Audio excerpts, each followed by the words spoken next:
from my point of view, I find it very important that we foster open communication and actively seek feedback to build trust.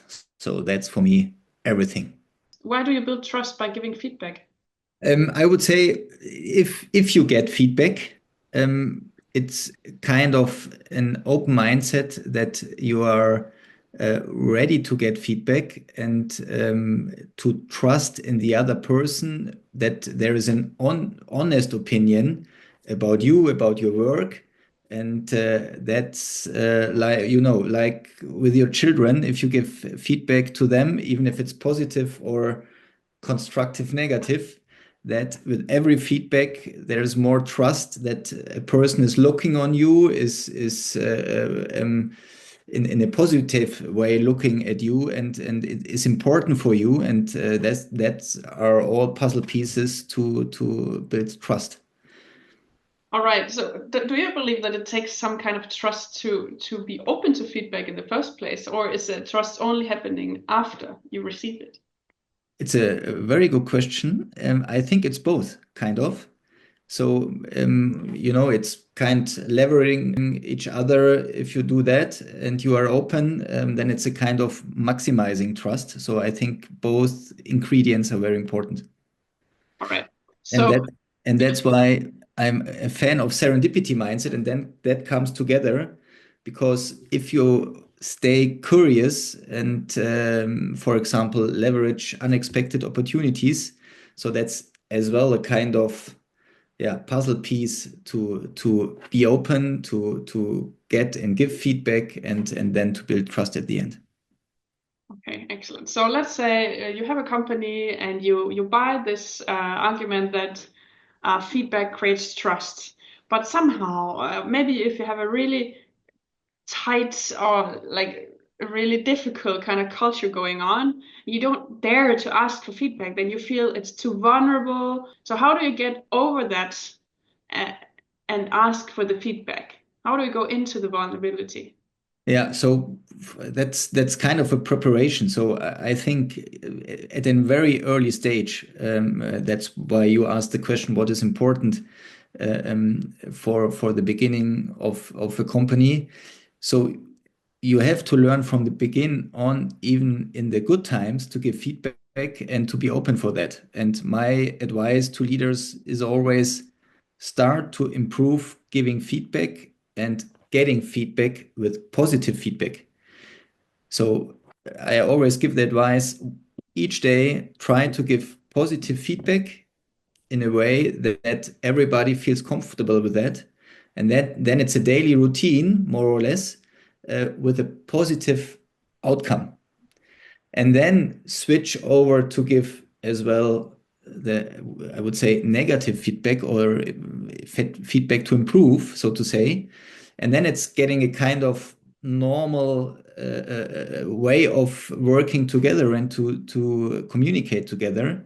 And that would be my advice, to start with that in an early age, starting with positive feedback to improve that, to learn that, and then to integrate the constructive feedback as well. And then it's a kind of culture, All leadership right. culture.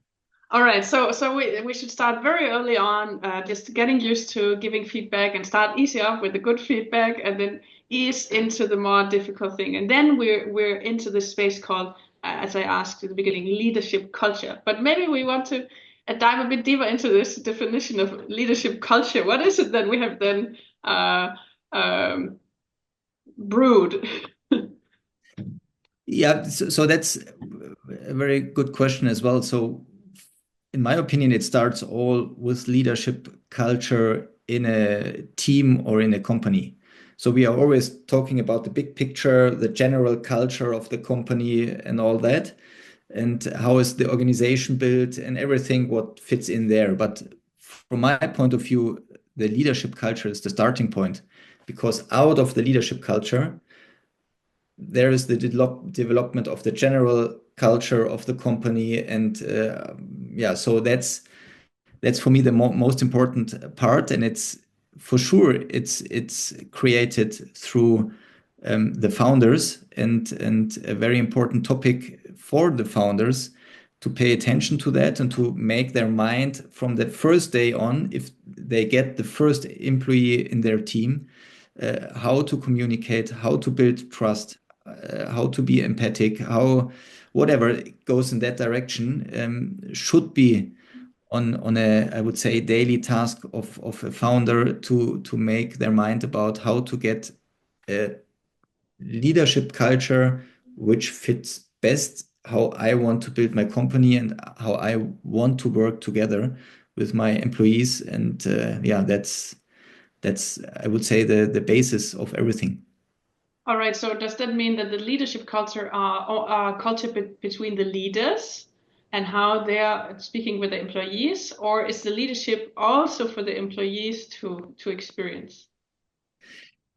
Yes, it's to experience for everybody, I would say, in the company.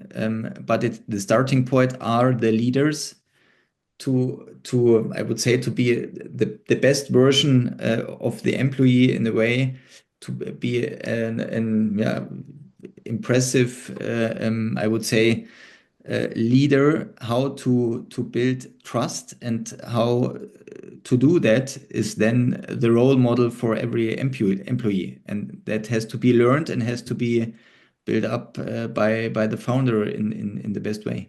All right. So the founders built up this culture of leadership culture, and then best case scenario is that employees also adopt the leadership Yeah, mindset, and so that whenever they need to help their coworkers, they also ooze of this leadership yeah, yeah. sensation. All That's the right. best version. And so what happens? What happens if we have this leadership culture in our company? What is so great about it? If you don't have a sense of leadership culture, um, the way of working together is much more complicated because there is no common line how to communicate, how to behave in a way. All these topics are then, I would say, translated from every employee in a different way.